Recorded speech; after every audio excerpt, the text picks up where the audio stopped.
শেষ ট্রেনটা এত লেট করবে বুঝতে পারিনি। হাত ঘড়িতে তাকিয়ে দেখি 12টা বাজে।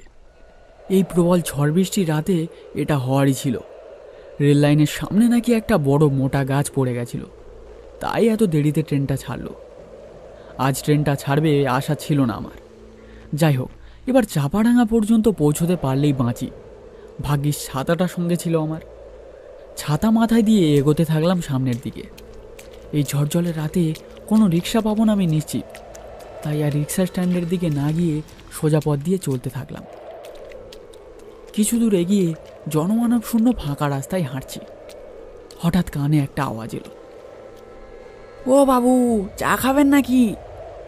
সামনে তাকিয়ে দেখি একটা চায়ের দোকান। যা বাবা, এই চায়ের দোকানটা আবার কোথা থেকে উদয় হলো? আগে তো দেখিনি কখনো। একটু অবাকই হলাম। অবশ্য না দেখারই কথা, শেষবার চাপাডাঙ্গায় গিয়েছিলাম এই পথ দিয়ে, তা প্রায় 1 বছর আগে। হয়তো নতুন দোকান করেছে লোকটা, কিন্তু এত রাত অবধি দোকান খুলে রেখেছে। কোনো খরিদ্দার নেই, খরিদ্দার তো দূরের কথা, কোনো জনমানব পর্যন্ত নেই। এই ঝড়জলের রাতে দোকান খুলে রেখেছে ভেবে একটু অবাকই হলাম। হয়তো এই দোকানেই থেকে যাবে আজ রাতে। হ্যাঁ দাদা, 1 কাপ চা দিন তো। বেশ গরম গরম দেবেন বুঝলেন, বড্ড শীত শীত করছে। আজ্ঞে বাবু, এখনই বানিয়ে দিচ্ছি। এতক্ষণে বৃষ্টিটা থেমেছে। মাথাটা মোছা হয়নি। পকেট থেকে রুমালটা বের করে মাথাটা মুছে নিলাম। আমার আবার সর্দির ধার, মাথায় জল বসলেই বেদম কাশি শুরু হবে। এই নেন বাবু আপনার চা।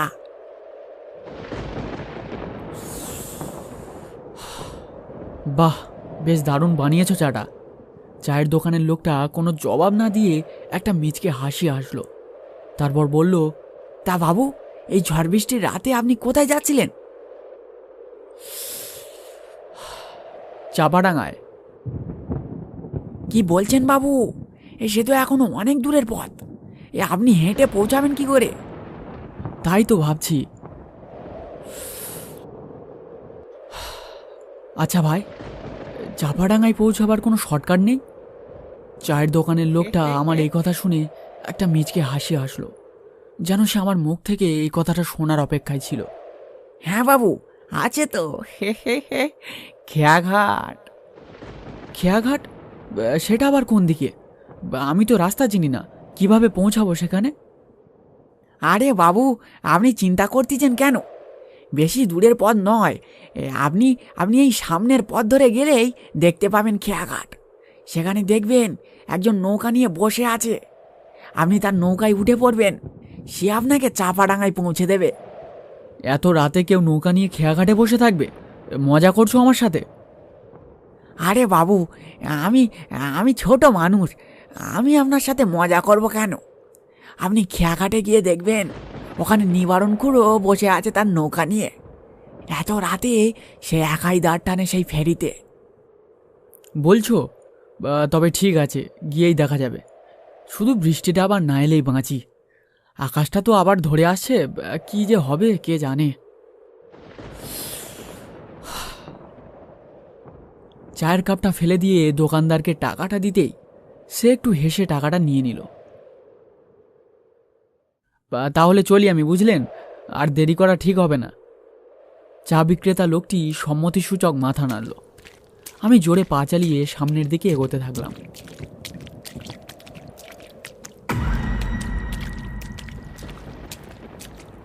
পথ পুরো ফাঁকা। কানে কিছু অস্পষ্ট ব্যাঙের আর কুকুরের ডাক ভেসে আসছে। আমি অন্ধকারের বুক চিরে এগোতে থাকলাম সামনের দিকে।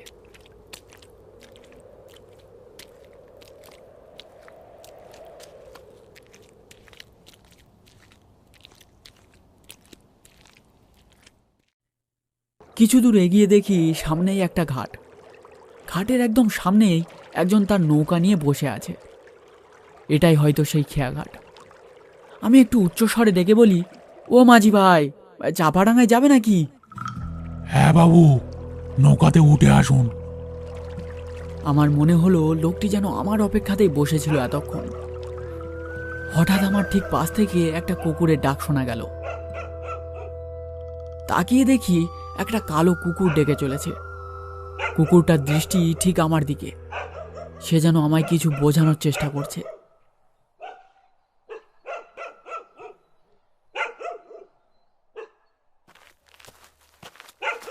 আমি আর বেশি না ভেবে সামনে এগিয়ে নৌকাতে উঠে বসে পড়লাম।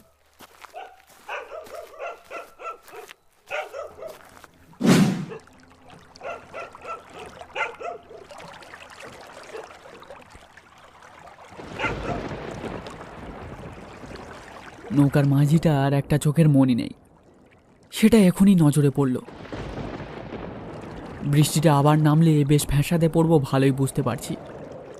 মাঝিটা কোনো শব্দ না করে ধীর গতিতে নৌকার দাঁড় টানতে থাকে। চারিদিকে একটা শোঁ শোঁ আওয়াজ। ফুরফুরে ঠান্ডা হাওয়ায় শরীরটা যেন হালকা ঝাঁকুনি দিয়ে উঠছে। আকাশ মেঘে ঢেকে গেছে। দূর থেকে ভেসে আসছে কিছু শিয়াল আর কুকুরের ডাক। আমি নিস্তব্ধতা ভেঙে নৌকার মাঝিকে প্রশ্ন করি, তা মাঝি ভাই, তুমি এত রাত অবধি খেয়াঘাটে বসে থাকো, তোমার ভয় করে না?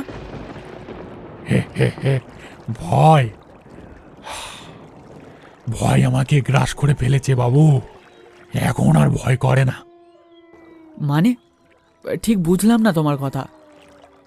আর বুঝে কি হবে বাবু, জীবনটা কেটে গেল এই নৌকা চালিয়ে। এই নৌকায় বসে থাকলে ভয় পালিয়ে যায়। হে হে হে হে। আচ্ছা বুঝলাম, তা তোমার নামটা কি? চায়ের দোকানের লোকটা অবশ্য বলেছিল তোমার নামটা, কিন্তু ঠিক মনে পড়ছে না।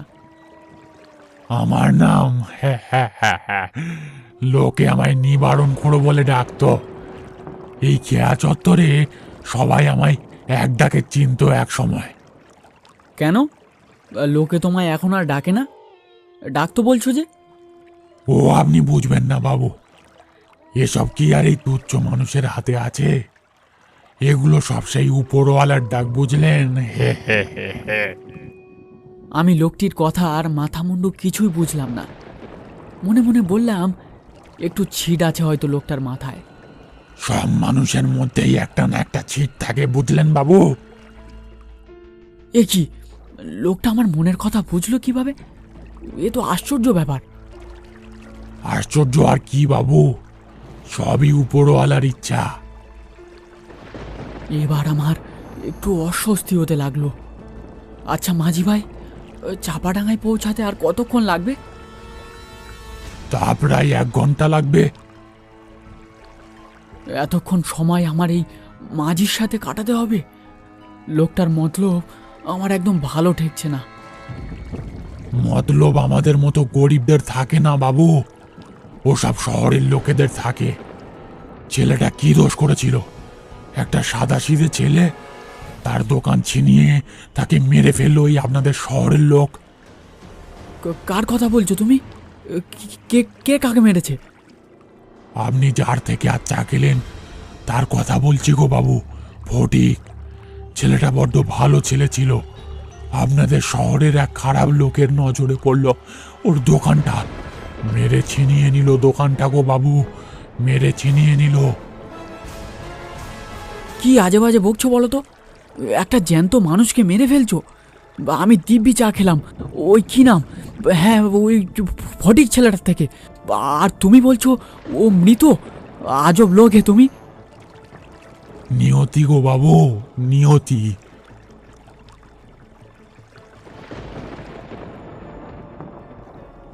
কটা বাজে ঘড়িতে দেখতে গিয়ে দেখি বৃষ্টিতে ভিজে ঘড়িটা কাজ করছে না আর। আকাশে বিদ্যুৎ চমকাচ্ছে মাঝে মাঝে। উফ, এও এক জ্বালা। কেন যে মরতে কালই বেরিয়েছিলাম, নেহাত বন্ধুর শরীর খারাপ, না হলে।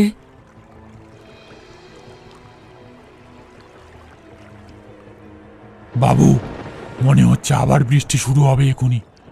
বৃষ্টিটা শুরু হলে নৌকা চালানো যাবে না, সামনে বড় নদী পড়বে। এইখানে নৌকাটা রাখি। চারিদিকে ছোট বড় গাছের সার আর ঘুটঘুটে অন্ধকারে কিছুই ভালোভাবে দেখা যাচ্ছে না। নৌকোতে যে লণ্ঠনটা ছিল সেটা নিভু নিভু করছে, বোধহয় কেরোসিন তেল ফুরিয়ে আসছে।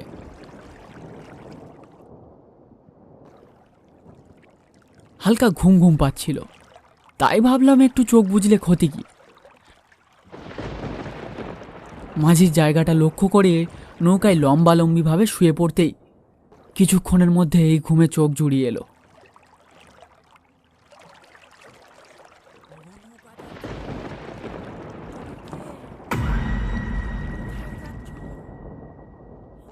কতক্ষণ ঘুমিয়েছিলাম জানি না, হঠাৎ কানে একটা অস্পষ্ট শব্দ পেলাম, মনে হলো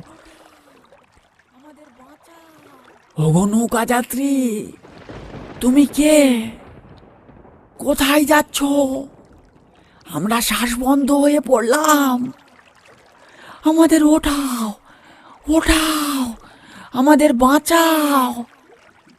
ধর্মড়িয়ে উঠে এদিক ওদিক দেখতেই দেখি নৌকাতে মাঝি নেই। গাটা শিরশিরিয়ে উঠল আমার। কোথায় গেল মাঝিটা? কি অকৃতজ্ঞ লোক, নৌকাতে আমাকে একা ফেলে রেখে হাওয়া। মনে মনে খুব রাগ হলো মাঝিটার উপর। সেই অস্পষ্ট শব্দটা আসছে অন্ধকার ঘন ঝোপের ওপাশে, অনেক দূরে। মনে হচ্ছে কে যেন কোথায় গ্রামোফোন বাজাচ্ছে। গ্রামোফোন? এই বনে এত রাতে গ্রামোফোন বাজাবে কে? কান পেতে শুনলাম গ্রামোফোন না, অন্ধকারে হিজল হিমতাল গাছগুলো যেখানে খুব ঘন হয়ে আছে, সেখান থেকে কারা যেন উচ্চ কণ্ঠে আর্ত করুণ স্বরে কি যেন বলছে। খানিকটা শুনে মনে হলো সেটা একাধিক লোকের সমবেত কণ্ঠস্বর। সেই স্বর কিছুক্ষণ স্থায়ী হয়ে আবার মিলিয়ে গেল অন্ধকার গভীর জঙ্গলের মধ্যে। আমি মনের ভুল ভেবে আবার শুতে যাচ্ছি, এমন সময় সেই অন্ধকারে ঢাকা বিশাল বনভূমির কোন অংশ থেকে সুস্পষ্ট উচ্চ আর্ত করুণ কণ্ঠের মতো তীক্ষ্ণ স্বর তীরের মতো জমান অন্ধকারের বুক চিরে আকাশে উঠল। ওগো নৌকা যাত্রী, তুমি কে? কোথায় যাচ্ছ? আমরা শ্বাস বন্ধ হয়ে পড়লাম, আমাদের ওঠাও, ওঠাও, আমাদের বাঁচাও। ভয় যত না হোক, বিস্ময়ে আমি কেমন যেন একটা হয়ে গেছিলাম। এ কোন অদৃশ্য শক্তি এমন আর্তস্বরে সাহায্য চাইছে আমার থেকে? আমি ভীত কণ্ঠে বললাম, কারা হে তোমরা? আমি কিভাবে তোমাদের সাহায্য করব? এটা বলার সাথে সাথেই সামনের জলের উপরে গাছপালার সামনে দিয়ে কিছু আবছায়া অবয়ব মূর্তিমান হতে শুরু করলো। তারা যেন আমায় ডাকছে তাদের কাছে। নেমে পড়ো, নেমে পড়ো, জলে নেমে পড়ো, চলে আসো আমাদের কাছে, আমাদের উদ্ধার করো। তাদের গলার স্বর যেন একটা নেশার মতো গ্রাস করে ফেলেছে আমাকে। তাদের ডাকে একটা আশ্চর্য মায়া আছে যেন। আমি সম্মোহিতের মতো জলে নামতে যাচ্ছিলাম, এমন সময় আমার কাঁধে যেন একটা ঠান্ডা বরফ শীতল স্পর্শ অনুভব করলাম। সেই স্পর্শে আমার সমস্ত আচ্ছন্ন গিয়ে একটা ভয় জমাট হয়ে ঘিরে ধরলো আমার মনে। কি ঠান্ডা সেই স্পর্শ, যেন যেন কোনো বরফের চাই আমার কাঁধে এসে পড়েছে। ভয় চেপে পিছন ঘুরে দেখি, এ কি, এ যে সেই মাঝি। বাবু, বাবু সরে বসেন, সরে বসেন।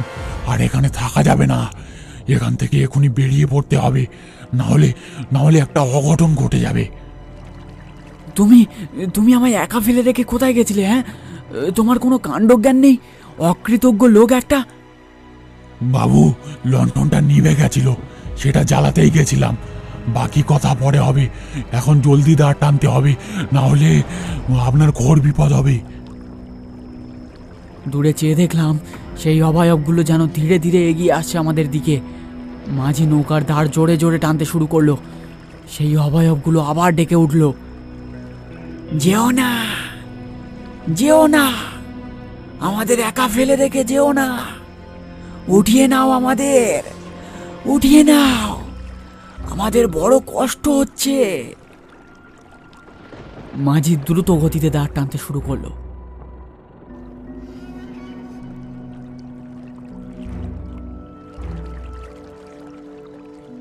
একসময় আমরা সেই বনভূমি ছাড়িয়ে বড় নদীতে এসে পৌঁছালাম।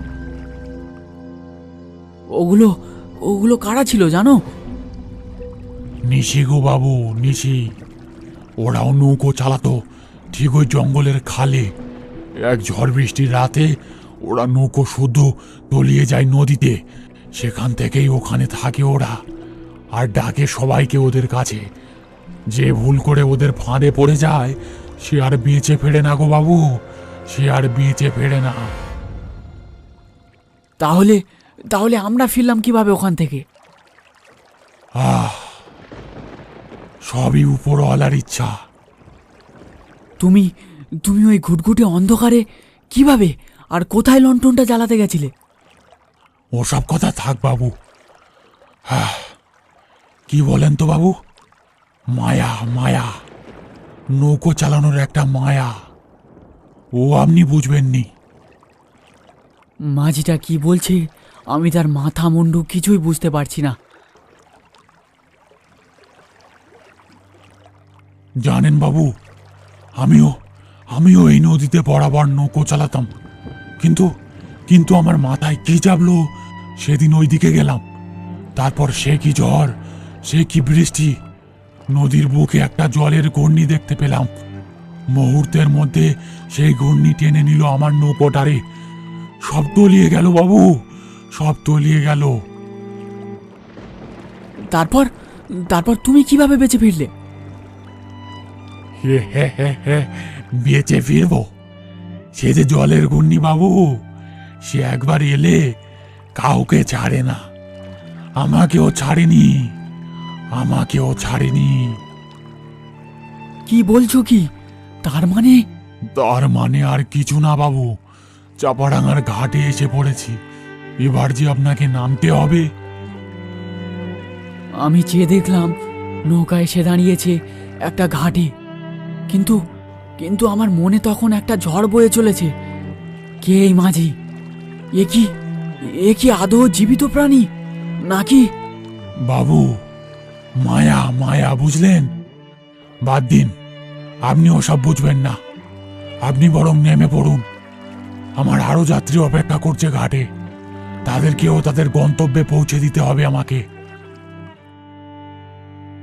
আমি নৌকা থেকে নেমে পড়লাম। চোখে পড়ল নদীর উপর থেকে সূর্য উঠছে। নিবারণ মাঝি তার নৌকার দাঁড় টানতে শুরু করলো।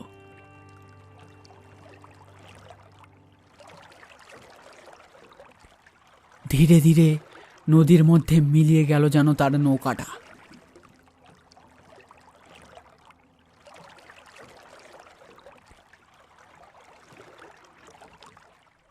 শেষ হলো আজকের গল্পটি।